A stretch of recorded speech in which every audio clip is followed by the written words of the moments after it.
안녕하세요. 인생 최대의 축복이자 고비였던 결혼을 했던 여자입니다. 제가 결혼 준비했던 사연을 들어보시면 다들 어떻게 결혼했냐고 놀라실 거예요. 그만큼 제 결혼 준비는 일반적이지 않아서 듣는 사람 입이 떡 벌어지게 만든답니다. 정말 요즘도 그런 시댁이 있나 싶을 만큼 경악스러운 시댁이 제 결혼에서 최대 고비였어요. 세상에서 가장 넘기 힘든 산이었던 시댁을 제가 어떻게 극복했는지 지금부터 풀어보겠습니다. 저는 유독 어릴 때부터 공부하는 걸 좋아했어요. 하지만 아버지는 공장에서 일하셨고 어머니는 식당에서 아르바이트로 일을 다니셨어요. 정말 공부랑은 거리가 멀었던 부모님 밑에서 제가 나와서 엄마는 놀란 표정으로 말씀하셨습니다. 채진아, 넌 누굴 닮아서 이렇게 공부를 잘해? 아무래도 엄마 닮지 않았을까? 엄마는 가게에서 계산도 잘하잖아. 엄마는 덧셈 뺄셈만 잘하지. 근데 우리 채진이는 곱셈 나눗셈까지 못하는 게 없네. 아이고 기특해라. 제가 중학교에 입학했을 때도 상위권을 유지하니까 엄마는 놀라워하셨어요. 초등학생 땐 그저 똘똘한가 보다 했는데 중학교에서도 공부를 제법 잘하니까 깜짝 놀라신 겁니다. 위로 오빠가 2명이나 있었는데 오죽하면 둘째 오빠가 절 보고 놀라운 목소리로 말했어요. 채진이 성적표, 나 중학교 때 반장 성적표 보는 것 같네. 우리 막내 동생이 이렇게 똑똑했어? 이 오빠가 너한테 배워야겠는걸? 그럼 오빠 모르는 거 있으면 나한테 물어봐. 내가 알려줄게. 오, 우리 채진이 이제 오빠들도 가르치는 거야? 대단한데? 오빠들도 중학교 때 못 받은 성적을 받으니까 다들 놀랍다고 했어요. 그래서 집안에서도 저는 늘 칭찬만 받았습니다. 하지만 원숭이도 나무에서 떨어질 때가 있다더니 저도 시험을 완전히 말아먹었던 적이 있었어요. 중학교에서 마지막 시험을 말아먹은 저는 집에 오자마자 울면서 소리쳤습니다. 난 망했어. 시험도 말아먹었고 이제 난 망했다고. 어떡해? 제대로 망한 시험에 저는 처음으로 크게 좌절했어요. 중학교 때 처음 좌절의 맛을 본 저는 집이 떠나가라 울었습니다. 그런 저를 달래보려고 아버지가 제 방으로 와서 말씀하셨어요. 채진아, 괜찮어. 시험 한 번 망했다고 인생 망한 거 아니야. 아니야. 내 인생은 이제 끝났어. 난 평생 멍청하게 살지도 몰라. 왜 그래? 아빠 봐. 아빠는 시험 공부해본 적이 없는데 잘 살잖아. 이게 잘 사는 거야? 난 아빠처럼 안 살 거야. 난 예쁜 옷 입고 회사 다닐 거라고. 아빠 맨날 이상한 잠바만 입고 다니잖아. 난 그렇게 안 살 거야. 저도 모르게 그 순간 아버지께 비수가 꽂히는 말을 내뱉은 겁니다. 그때 저는 늘 힘들게 일하시는 아버지와는 다르게 살고 싶었어요. 친구네 아버지처럼 우리 아버지도 넥타이 매고 회사에 다녔으면 좋겠다는 생각을 했던 적도 있긴 했어요. 그런데 속상한 마음에 그날 저도 모르게 아버지한테 하지 말아야 될 말을 해버린 겁니다. 그때 저도 제 말에 놀라 눈물을 뚝 그치고 아버지를 보며 말했어요. 아빠, 그게 아니고 내가 말이 잘못 나왔어. 아니야, 괜찮아. 그런 생각할 수도 있지. 죄송해요. 정말로 그냥 나온 말이에요. 에이, 아빠 신경 쓰지 마. 너만 마음 괜찮아졌으면 됐어. 어서 쉬어. 아버진 제가 울음을 그치자 그냥 나가셨어요. 그때 본 아버지의 표정이 지금까지도 잊혀지지 않습니다. 늘 강하고 커 보였던 아버지가 그날따라 작아 보일 정도였습니다. 그래서 전 안절부절 못하고 있었어요. 그때 저는 엄마한테 아버지와 있었던 일을 사실대로 털어놨습니다. 그러자 엄마는 단호한 목소리로 말씀하셨어요. 난 네가 엄청 똑똑한 줄 알았는데 헛똑똑이었네. 엄마, 그게 무슨 소리야? 나 그동안 공부 열심히 했어. 시험은 딱 한 번 망친 거야. 넌 공부하는 이유가 아빠 때문이었어? 고작 네 아빠 이겨보자고 그렇게 공부한 거였냐고. 네 아빠가 가족을 위해서 얼마나 열심히 사는데 그런 소리를 해. 그런 생각으로 살면 너 평생 힘들게 살 거야. 넌 어떻게 고작 그럴듯한 직업 고르자고 열심히 사는 거야? 좋은 회사에 들어간다고 해서 다 잘 사는 거 아니야. 그래서 공부 안 하면 아빠처럼 살 것 같아서 공부한 거였어? 그런 생각을 했다니까 이 엄만 정말 실망이다. 그때서야 저는 제 생각이 잘못됐다는 걸 알게 됐어요. 중학생이었던 전 그저 남들과 비교만 할 줄 알았지 아버지 인생의 고단함을 알지 못했습니다. 늘 집에서는 웃고 계신 아버지였지만 일터에서는 누구보다 치열하게 살고 계신다는 걸 저는 미처 몰랐던 거예요. 그때 어머니는 제 손을 잡고 진지한 목소리로 말씀하셨어요. 채진아, 공부 잘해서 좋은 회사에 들어간다고 해서 남을 함부로 평가할 수 있는 자격이 생기는 건 아니야. 공부는 널 위한 거지 남들 무시하라고 하는 게 아니니까 다시 네가 어떻게 살고 싶은지 생각해봐. 네가 아직 어려서 모르지만 사람은 각자 처한 상황에서 최선을 다하고 사는 거야. 나 다시는 그런 생각 안 할게. 미안해. 그냥 그땐 친구네 아버지가 너무 대단해 보였어. 그래서 아주 잠깐 우리 아빠도 넥타이 매고 회사 갔으면 좋겠다고 생각한 거야. 아직 넌 어리니까 그런 생각할 수 있어. 그런데 그런 생각으로 너무 오래 살면 네 인생이 힘들어지는 거야. 평생 남들 따라서 살 거야? 네가 원하는 대로 살고 싶으면 남들 말고 채진이 네 기준으로 살려고 해야지. 저는 그제서야 제 생각이 너무 부끄럽다는 걸 알게 됐어요. 그리고 저는 한참을 고민하다가 며칠 뒤 아버지한테 진지하게 말했습니다. 아빠, 제가 잘못했어요. 전 한 번도 아버지가 창피했던 적 없어요. 제가 공부 열심히 해서 아버지께 효도하고 싶었는데 좀 더 좋은 회사 입사해서 정말 효도하고 싶었어요. 그뿐이에요. 그래, 채진아. 네 마음 다 알아. 네가 한 말이 날 무시하려고 한 건 아니겠지. 다 안다. 하지만 아빠가 정말 가슴 아팠던 건 네가 눈에 보이는 것만 보고 그 뒤에 있는 노력을 못 본다는 게 가슴 아팠어. 죄송해요. 앞으로는 절대 안 그럴게요. 그리고 앞으로는 신중하게 생각할게요. 이것도 다 과정이야. 채진이가 이렇게 좀 더 세상을 알아가는 거겠지. 실패도 하고 성공도 하면서 열심히 살아. 이 아빠가 응원할게. 저는 아버지에게 진심을 전하기 위해 심혈을 기울여서 말했어요. 그렇게 진심을 전달하고 나니까 마음이 너무 편했습니다. 그날 이후 저는 장난으로라도 이런 말들을 안 하게 됐어요. 공부 안 하면 공장에서 일한다. 공부 안 하면 청소부 된다. 이런 말들이 얼마나 사람을 맥락 없이 무시하는 말인지 알게 됐거든요. 저희 아버진 비록 공장 노동자였지만 법 없이도 살 수 있을 만큼 정직한 분이셨어요. 그런 아버지가 공장에서 생산직으로 일한다고 해서 잘못된 인생은 아니지 않습니까? 그래서 저는 고등학교 입학 당시 사람은 각자의 위치에서 그저 열심히 살아야 한다는 걸 알게 됐어요. 그래서 학생은 공부하는 게 맞는 거라고 생각해서 그저 열심히 공부했습니다. 그러다 보니까 자연스럽게 우수한 성적을 유지할 수 있었어요.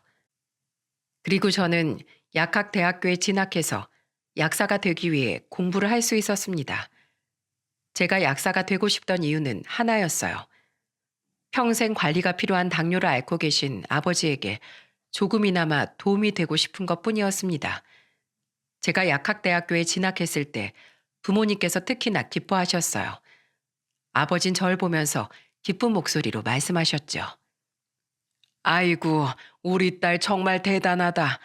그렇게 열심히 공부하더니 네가 이렇게 해내는구나. 아빠, 내가 약사가 되면 아빠 당뇨에 좋은 약도 챙겨주고 몸에 좋은 영양제도 많이 챙겨줄게. 그래, 채진이가 있어서 열아들 안 부럽다. 아빠가 아주 살맛이 난다. 기뻐하는 아버지를 보면서 저도 너무 기뻤어요. 특히 엄마도 저한테 칭찬하면서 말씀하셨습니다. 그렇게 대학교 가고 싶다고 하더니 이제야 꿈을 이루네. 축하한다. 너 하고 싶은 공부 마음껏 해. 엄마, 내가 열심히 해서 꼭 호강시켜줄게. 아니야, 너만 잘 풀리면 이 엄마는 아무 소원 없어. 그렇게 부모님은 오로지 제 행복만 바라는 분들이셨어요.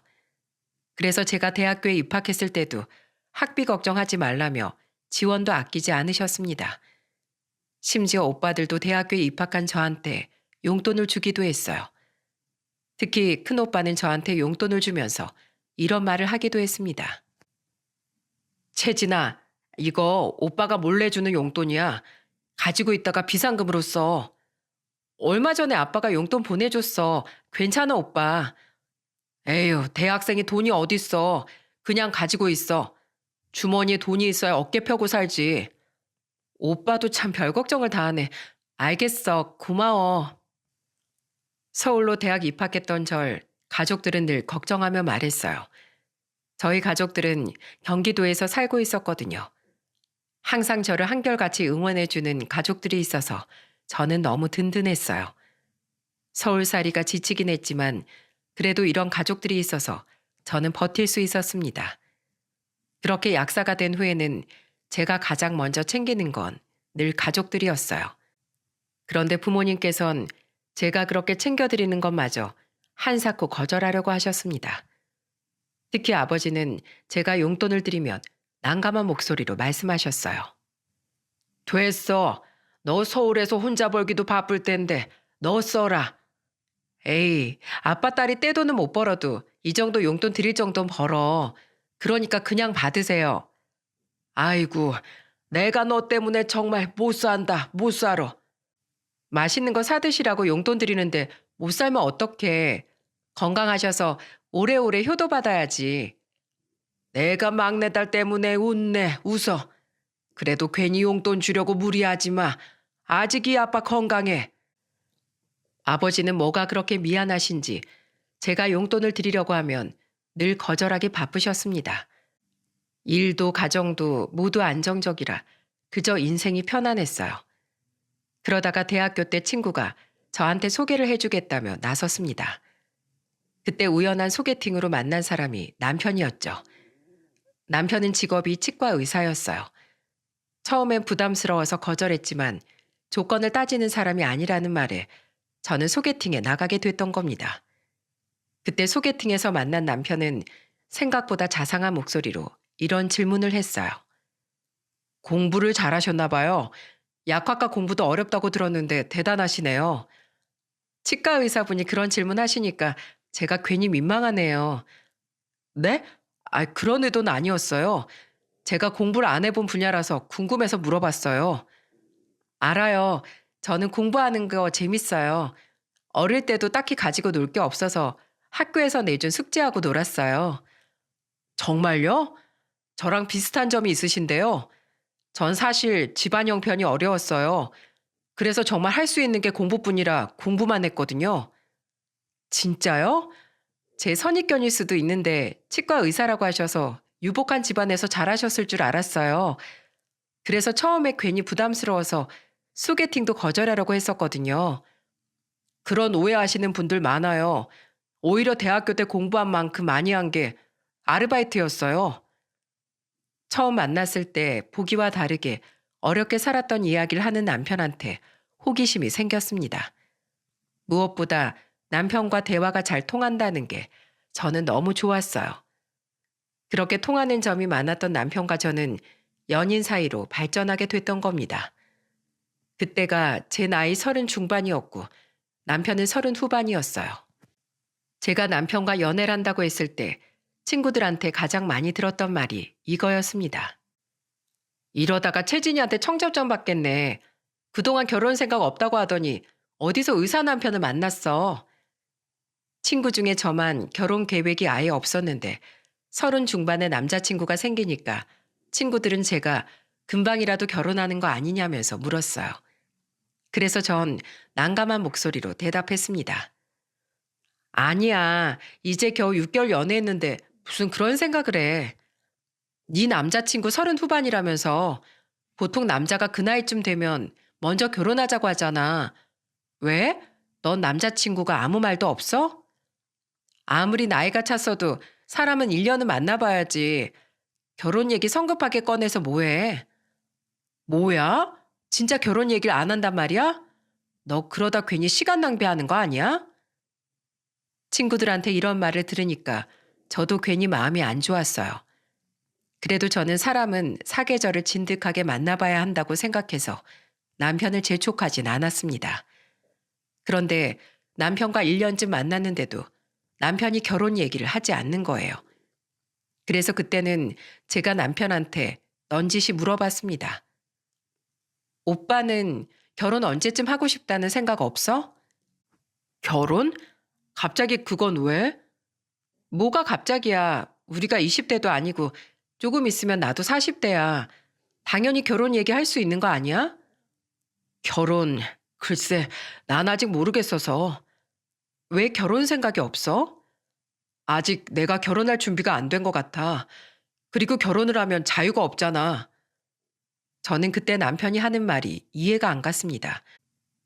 처음 연애를 시작했을 때만 해도 남편은 결혼해서 자신을 닮은 자식을 키우는 게 꿈이라고 했거든요. 그래서 전 남편한테 화난 목소리로 말했습니다. 결혼 생각이 없는 게 아니라 나랑 하기 싫은 거겠지. 됐어. 나도 나랑 결혼할 마음 없는 사람이랑 더 연애하기 싫어. 뭐? 그게 무슨 소리야? 그런 거 아니야. 난 정말 너 생각해서 하는 소리야. 날 생각한다고? 지금 이걸 보고 어떻게 날 생각한다고 말하는 거야? 괜한 변명하지 마. 난 더 이상 시간 낭비하기 싫어. 아니야. 내가 다 말할게. 나도 더 사정이 있었어. 그동안 나도 고민 많이 했어. 그런데 내 상황이 너한테 먼저 결혼하자고 선뜻 그렇게 말할 수 있는 상황이 아니었어. 저는 남편의 말에 깜짝 놀랐어요. 아무 문제 없어 보이는 남편한테 대체 무슨 사정이 있길래 이러는지 이해가 안 갔습니다. 그래서 저는 남편과 대화를 해보기로 했어요. 그러자 남편은 저한테 난감한 목소리로 힘든 이야기를 털어놓기 시작했습니다. 채진아, 난 사실 30 중반에 한번 결혼할 뻔했던 적이 있었어. 우리 나이에 그런 사연 없는 사람이 어딨어. 근데 그때 무슨 일이 있었길래 그래?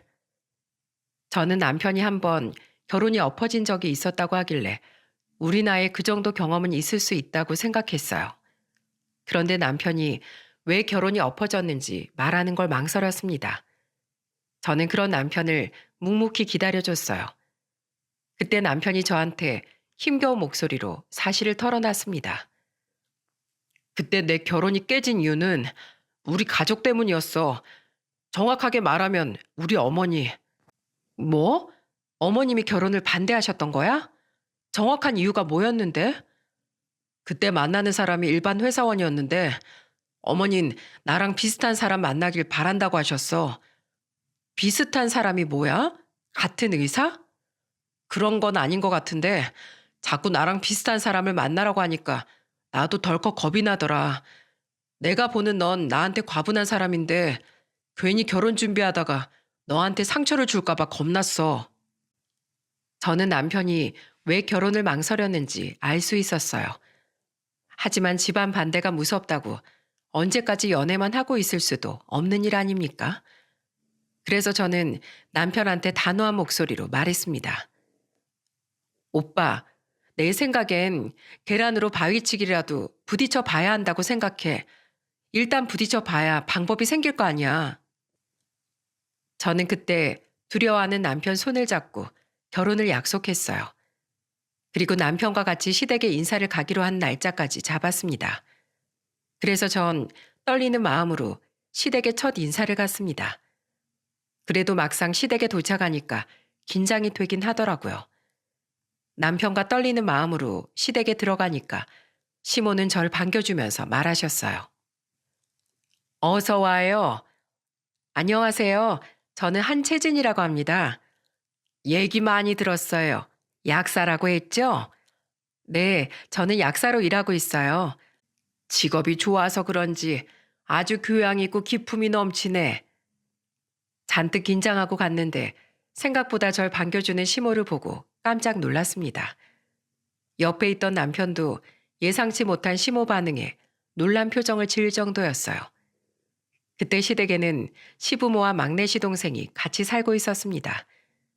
신우와 셋째 시동생은 먼저 결혼해서 분가한 상태라 시댁에는 세 식구만 살고 있었다고 했습니다. 시모는 입이 벌어질 만큼 많은 음식을 차려줬어요. 식탁에 앉으니까 시모는 절 보면서 말했습니다. 우리 장남이 훈제 오리를 좋아해서 오리를 좀 했는데 어때요? 네, 저는 가리는 음식 없이 다 잘 먹어요. 다행이네요. 내가 말 편하게 해도 괜찮죠? 아, 네, 그럼요. 편하게 해주세요. 어차피 우리 식구 될 사람이니까 내가 말 편하게 할게. 네, 편하게 말씀해 주시면 저도 좋죠. 그때 시모가 저한테 식구가 될 사람이라고 하길래 조금 놀랐어요. 이렇게 쉽게 날 며느리로 받아주시는 건가 싶었죠. 게다가 심지어 시모는 저한테 이런 말까지 했습니다. 우리 아들이 언제 며느리를 데려오나 내가 얼마나 기다렸는지 몰라. 이렇게 와줘서 너무 고마워. 저야말로 좋게 봐주셔서 정말 감사드려요. 앞으로 제가 좋은 며느리가 되도록 노력할게요. 좋은 며느리? 아휴, 그 말이 참 듣기 좋네.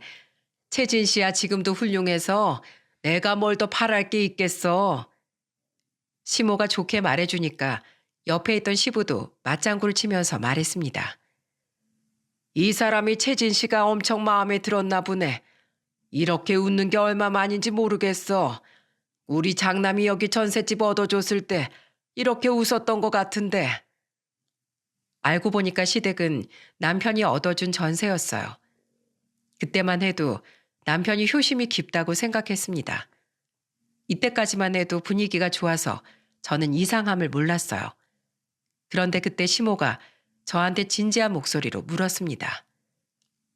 채진 씨는 약사의 나이도 있는데 돈은 얼마나 모았어? 꽤 모았어? 네? 아, 제가 사치 부리는 타입은 아니라서요. 버는 돈은 거의 저축하고 있어요.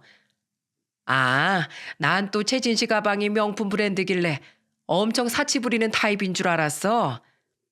분수에 맞게 산 거라서 이 정도는 부담 없어요. 나름 시댁에 처음 인사 가는 자리라 나름대로 좋은 가방을 들고 갔었어요. 근데 그걸 보고 시모가 저한테 오해하신 것 같았습니다. 그래서 저는 제 분수에 맞게 산 거라고 했죠. 그런데 시모는 갑자기 저한테 뜬금없는 질문을 했어요. 요즘에는 자기 분수에 안 맞게 명품 가방을 사는 여자들이 많다더라. 신용카드 두세 개씩 발급받아서 할부로 가방을 산다며? 너도 혹시 말만 그런 거고 막 할부로 가방 사는 거 아니니? 아니에요. 저는 신용카드도 한 개고 가방 산다고 할부 써본 적 없어요. 그래?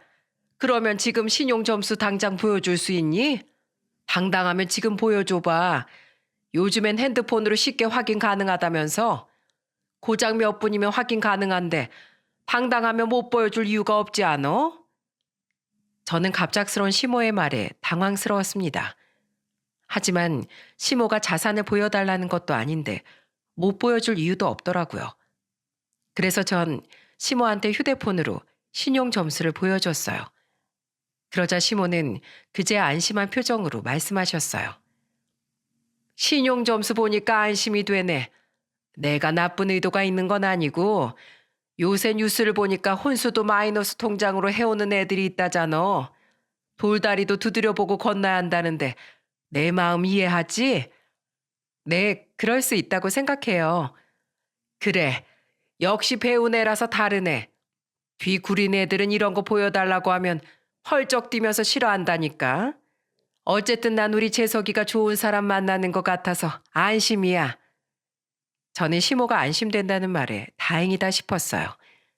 그리고 시댁에서 화기애애한 분위기 속에서 식사를 마쳤습니다. 그런데 그때 신우가 비아냥거리는 목소리로 말했어요. 엄마, 아무리 그런 뉴스로 겁이 나도 그렇지 신용 점수를 보여달라는 건 너무한 거 아니야? 내가 뭐, 넌 또 뭐가 마음에 안 들어서 시비를 걸어? 넌 네 오빠가 근본도 모르는 사람이랑 결혼했으면 좋겠어? 우리 집이 무슨 대단한 가문이라고 근본을 따져. 그렇게 따지기 시작하면 우리 오빠가 불리하지. 뭐가 불리해? 요즘 시대 의사면 키를 3개는 가져와야 가능하다고 했어. 그것도 집안이 좋은 의사 얘기지. 개천에서 나온 용 같은 의사를 누가 키를 3개씩이나 준비해와서 데려가. 너 오늘 누가 오라고 했어? 결혼했으면 네 가정이나 챙기지 뭐하러 와? 그리고 올 거면 사위도 데려오지 왜 혼자 와? 사위가 왜 처가에 안 오려고 하는지 가슴에 손을 얹고 생각해 보셔. 엄마 나 정말 딸이니까 오는 거야. 그러니까 제발 새언니한텐 그러지 마. 내가 뭐 사람 잡아먹기라도 안 돼? 왜 난리야? 됐어. 그냥 말을 말자. 내가 엄마랑 무슨 대화를 하겠어? 순식간에 분위기는 얼어붙었고 시모는 신우를 노려봤어요. 저는 그때 신우가 하려다만 얘기가 뭔지 너무 궁금했습니다. 그때 남편은 시모를 말리면서 말했어요. 엄마, 그만해요. 내가 처가 인사 가서 똑같이 당했다고 생각해봐요. 기분 나쁠 수도 있는 상황이라고요. 난 널 위해서 그런 거야. 알지? 엄마 진심 넌 알아야지. 내가 널 어떻게 키웠는데 없는 살림에 너 의사 만들려고 내가 아주 무릎에 연골이 나가도록 일했어. 그만 좀 하세요. 제발 그 말 좀 그만하시라고요. 그리고 솔직히 첫 학기 등록금 말고 한 번도 도와주신 적도 없잖아요. 그러니까 그 첫 학기 등록금이 마련하기 얼마나 힘들었는지 알아? 저 키워주신 건 감사한데요. 저도 만만치 않게 혼자서 이 자리까지 오려고 엄청 노력했어요. 그러니까 이제부터 나한테 어떤 보상도 바라지 마세요. 저희 이만 가볼게요. 저는 남편의 단호한 말에 놀랐어요. 그리고 남편은 그대로 저랑 같이 시댁을 나와버렸습니다. 밖으로 나온 남편은 저를 보면서 미안한 목소리로 말했어요. 내가 미안해. 엄마가 그렇게 대놓고 보여달라고 할 줄 몰랐어. 아니야. 통장 보여달라고 하신 것도 아니잖아. 그런데 왜 아가씨는 저렇게 화를 내시는 거야? 무슨 일 있었어? 오늘 분위기 봐선 어머님이 나쁜 분 같지 않았는데. 말 그대로야. 여동생이 결혼한다고 하니까 사위한테 이거 해와라 저거 해와라. 말이 좀 많으셨어. 뭐? 그래서 지금 아가씨 혼자서 온 거였어? 어, 원래 여동생도 안 오려다가 너 온다고 해서 온 거야. 한 번 엄마 때문에 엎어졌으니까 나 도와주려고 온 거지. 내가 당분간 부모님 집에서 지내면서 단판 지을게. 그러니까 넌 신경 쓰지 마. 저는 남편이 하는 말에 내심 불안했어요. 시댁에 첫 인사를 하러 갔는데 반쪽짜리 인사를 하고 온 기분이었습니다. 그래도 남편이 중간에서 노력하고 있어 다행이라고 생각했죠. 그런데 며칠 뒤 모르는 번호로 저한테 한 통의 전화가 걸려온 겁니다. 느낌이 이상했지만 우선 받아봤어요. 그때 저한테 전화를 건 사람은 다름 아닌 셋째 시동생이었어요. 형수님, 잘 계셨어요? 그날 분위기가 어수선해서 제가 제대로 인사도 못 드렸네요. 아, 네, 안녕하세요. 근데 제 번호는 어떻게 하셨어요? 아, 형 휴대폰에서 봤어요. 알려달라고 하면 안 알려줄 것 같아서 몰래 봤거든요. 기분 나쁘신 거 아니시죠?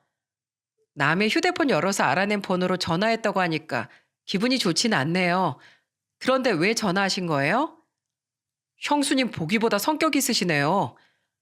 네, 제가 무례한 사람을 좀 싫어해서요. 무례하다뇨?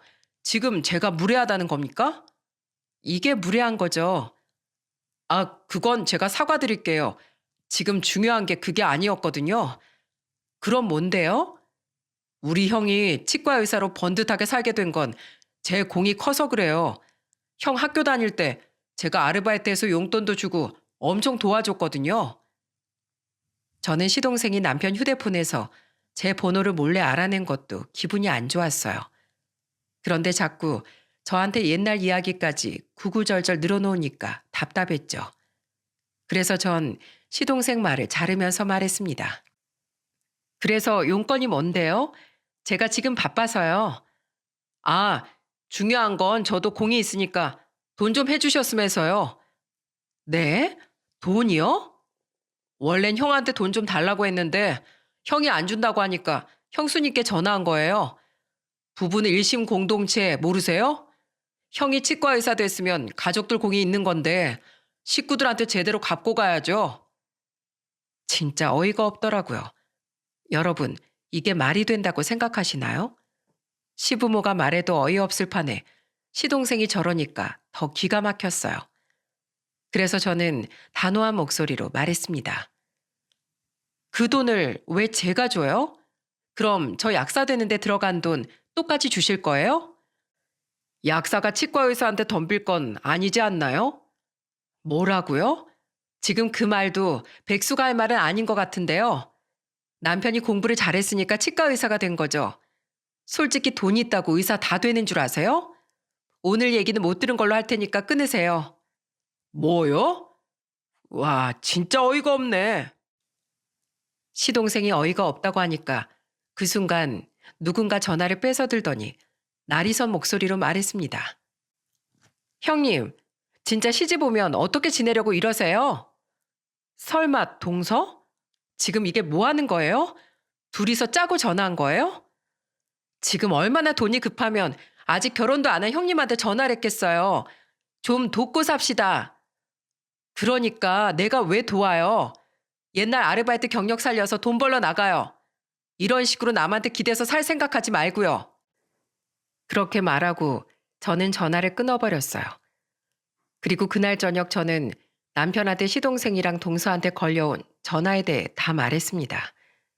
그러자 남편이 고개를 절레절레 하면서 말했어요. 진짜 우리 집 식구들 질린다. 그동안 나 대학교 때 도와준 가족 없었어. 첫 학기 등록금 내주고 그 뒤로 나 혼자서 얼마나 고생했는데 내 공부하랴 가외하랴 진짜 코피가 난 적도 있었어. 오죽하면 내 친구 중에 집안 좀 좋았던 애가 날 다 도와줬겠어. 진짜야? 아휴, 당신 고생 많았겠다. 그래서 내가 지금 너무 화가 나는 거야. 나 한 번은 망쳤어도 두 번은 절대 안 망쳐. 난 꼭 너랑 결혼할 거야. 내가 사랑하는 여자 내가 꼭 지켜낼 거야. 걱정 마. 내가 옆에서 같이 견뎌줄게. 저는 그렇게 남편과 손을 맞잡으며 다짐했어요. 그리고 며칠 뒤 저희 집으로 인사를 갔습니다. 부모님은 남편을 따뜻하게 반겨주셨어요. 남편을 보자마자 아버지는 놀란 목소리로 말씀하셨어요.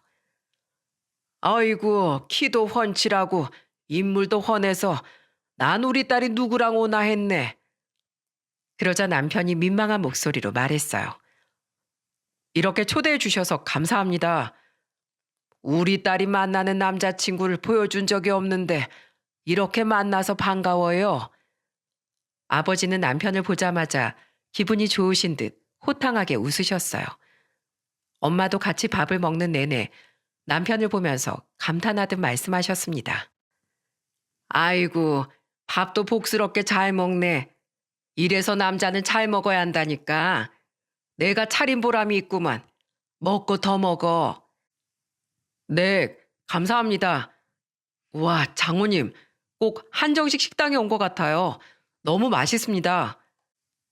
남편의 씩씩하고 바른 모습이 마음에 드셨는지 엄마는 마음에 들어 하셨어요.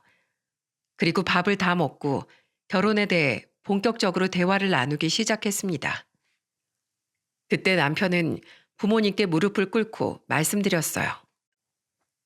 장모님, 장인어른, 드릴 말씀이 있습니다. 자네, 갑자기 무릎을 왜 꿇라? 저는 채진이를 정말 사랑합니다.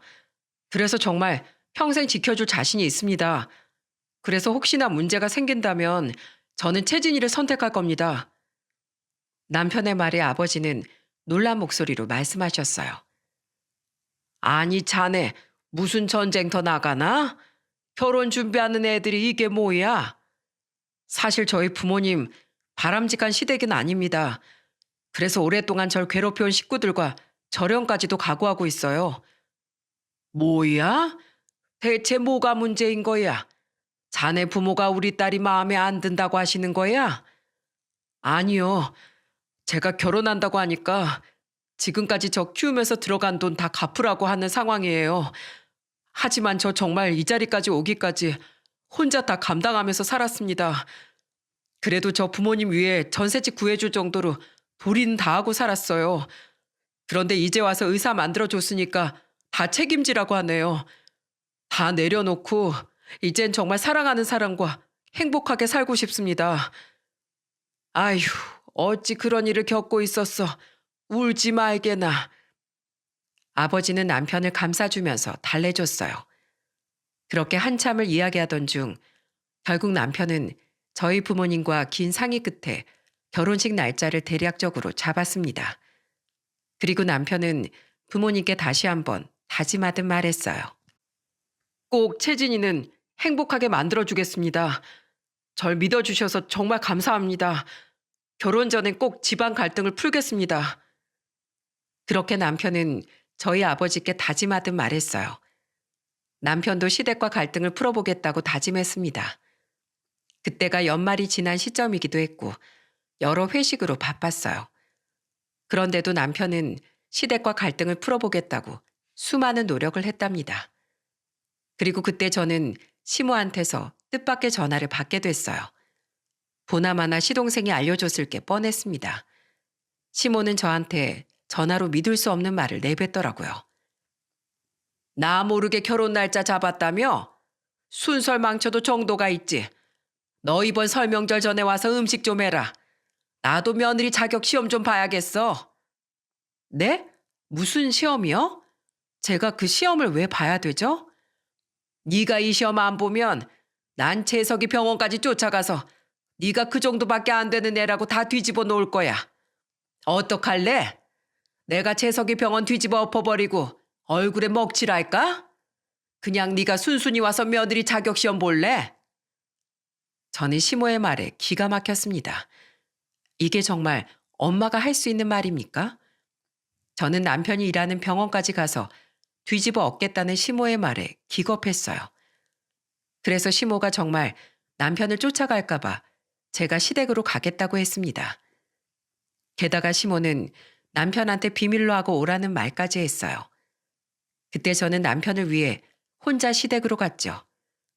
그런데 시댁으로 갔더니 어떤 광경이 절 기다리는 줄 아십니까? 정말 작은 동서까지 있는데 시모가 저한테 앞치마를 던지며 말씀하셨어요. 자, 지금부터 나물이랑 전까지 네가 다 해.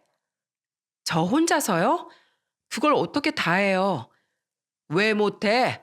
그렇게 잘난 척 해놓고 그것도 못해? 치과에서 마누라 되는 게 누워서 떡 먹긴 줄 알았어? 그럼 동서도 같이 하게 해주세요. 얘는 회사로 치면 경력직이야.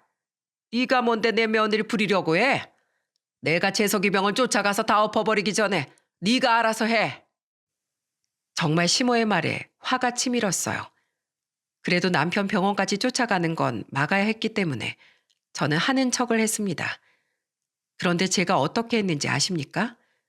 전도 다 태워 먹고 나물간도 일부러 짜게 만들었어요. 간을 보던 시모가 한 입 먹어보더니 얼굴을 찡그리며 말하더군요. 아우 짜! 이게 뭐야? 소금 덩어리야 나물이야? 왜요? 맛이 없으세요? 이걸 먹으라고 만든 거야? 네, 그럼요. 먹으라고 준비했는데 못 드시겠으면 어쩔 수 없네요. 드시지 마세요. 뭐야? 됐어. 떡국이나 끓여. 그러더니 옆에 있던 작은 동서가 비웃으면서 말했습니다. 약사 별거 없네요. 명절 음식도 못 만들고. 어머님, 그렇지 않아요? 그러게. 필요할 때 써먹을 게 없어. 아유, 떡국이나 만들어 봐. 제가 여기서 떡국이나 만들려고 공부했나 싶을 정도로 화가 났어요. 하지만 문제는 제가 떡국을 끓여 본 적이 없다는 거였습니다. 겨우 휴대폰으로 검색해서 나름대로 흉내내듯 만들었어요. 그런데 시모와 얄밉게 옆에 붙어있던 작은 동서가 한 입씩 먹더니 얼굴을 찡그렸습니다. 그때 시모가 갑자기 화를 내면서 소리쳤어요. 진짜 더럽게 맛없네. 이걸 먹으라고 만든 거야? 이게 개밥이야, 사람밥이야? 그게 제가 할 수 있는 최선이에요. 뭐야? 넌 이런 걸 만들어 놓고도 뭘 잘했다고 고개 빳빳이 들고 서 있어? 어머님, 저한테 대체 왜 이러세요? 그걸 몰라서 물어? 우리 아들은 우리 집 기둥이야. 그런데 네가 기둥만 쏙 빼가려고 하는데 내가 두 눈 뜨고 보고 있을 것 같아? 자식한테 기둥이라뇨. 재석 씨 가족을 위해서 할 만큼 했다고요. 뭐? 네가 무슨 자격으로 그런 소리를 해? 너 진짜 매운맛 좀 볼래? 그때 시모는 제가 끓였던 떡국 그릇을 엎어버리면서 소리쳤어요. 그리고 국그릇이 제가 있던 방향으로 엎어지면서 국물이 저한테 쏟아진 겁니다. 바로 그때 남편이 시댁에 들어오는 바람에 시모가 저한테 국그릇 쏟는 걸 본 겁니다. 남편은 깜짝 놀라서 화장실로 절 데려가 손등과 옷에 묻은 걸 닦아줬어요. 그리고 다시 주방으로 와서 시모한테 소리치며 말했습니다. 지금 뭐 하시는 거예요? 넌 할 줄 아는 것도 없는 애랑 무슨 결혼을 하겠다는 거야? 얘가 지금 망쳐먹은 요리가 몇 개인 줄이나 알아? 차라리 요리를 망치는 게 낫겠어요. 제 인생을 휘두르고 망치려는 사람은 엄마예요. 내가 언제 해준 것도 없으면서 바라지 말라고 한 적 있어요? 저는 가족들이 해준 게 하나도 없어도 전셋집도 구해주고 대출 이자까지 내줬어요. 근데 대체 나한테 왜 그러시냐고요? 네가 식구들 버리고 결혼하려는데 내가 가만 볼 것 같아? 내가 널 어떻게 키웠는데? 저 혼자 크게 방치했잖아요. 대체 무슨 염치로 이러세요? 아무리 말해도 어차피 안 통하니까 더 이상은 안 되겠어요. 저 이제 엄마 아들 아닙니다. 뭐야? 누구 마음대로? 제 마음대로요. 제 인생이에요. 이제 두 번 다시는 안 볼 거예요. 그리고 이 집 전세 계약 곧 끝나가니까 다 나가세요. 이제 저한테 손 벌리지 말고 알아서 좀 사세요. 그리고 남편은 저를 데리고 시댁을 나왔어요. 남편은 나오자마자 눈물을 흘리면서 저한테 말했습니다. 채진아, 내가 미안해. 정말 미안해. 아니야, 난 괜찮아. 난 부모님이 바뀔 줄 알았어. 그런데 이제 보니까 평생 안 바뀔 사람들이야. 나 인연 끊을게. 그러니까 조금만 기다려줘. 그렇게 남편은 시댁과의 인연을 끊겠다고 결심했어요. 마침 전세 계약이 만료되는 시점이라서 남편은 정말 재계약을 하지 않았어요. 시모가 남편한테 전화해서 울면서 말했습니다. 재석아, 우린 어디로 가라고 전세를 빼? 너 정말 너무하는 거 아니야? 너무한다고요? 제가요? 진짜 너무한 건 해준 것도 없으면서 아들 등골 빼먹는 사람들이죠. 제가 마지막 아들 된 도리로 보증금 5천만 원에 월세 100만 원짜리 방은 구해드릴게요. 그게 끝이에요. 월세는 알아서 구하세요. 너 걔랑 파혼해. 헤어져라. 걘 싹수가 노랗다. 네가 걔를 만나고 변했어. 그전엔 부모라면 끔찍하게 아끼던 애였는데 걔가 널 이렇게 만든 거야. 그전에는 제가 바보처럼 살았던 거예요. 세상에 어떤 아들이 3억짜리 전세에 용돈에 대출 이자까지 내준답니까? 다신 예전처럼 안 살 거예요. 나도 내 가정 꾸리고 살 테니까 제발 알아서들 사세요. 그래도 방 2칸짜리예요. 그런 작은 집에서 어떻게 살아? 너 정말 너무한 거 아니야? 그런 작은 집에 어떻게 살아? 그때 남편이 시부모한테 구해준 집은 허름한 빌라였어요. 서울에서 보증금 5천만 원에 월세 100만 원짜리 집을 구해보신 분들은 아실 겁니다. 전세 살 때랑은 천지 차이였을 거예요. 그 후 남편이 용돈부터 생활비를 다 끊으니까 시부모는 그야말로 발등에 불이 떨어진 거예요. 그때 한창 시모가 남편한테 전화해서 울면서 애원했습니다. 재석아, 여기 집에 거미줄 얼마나 많은 줄 아니? 세상에 난 서울에서 손바닥만한 쥐도 처음 봤어. 바퀴벌레도 다녀.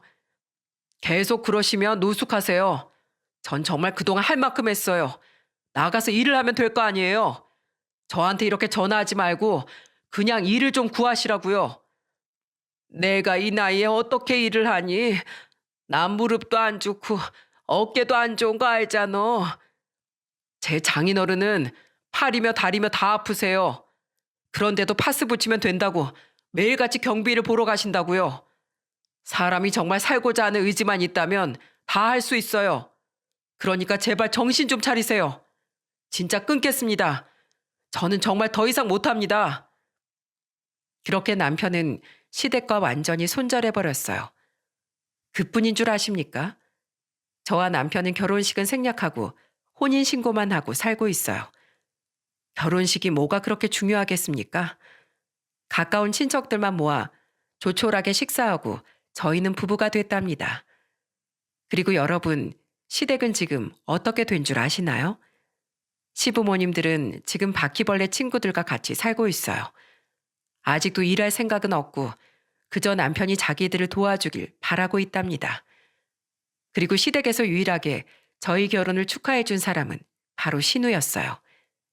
신우는 저한테 진심으로 축하한다면서 이런 말을 해줬습니다.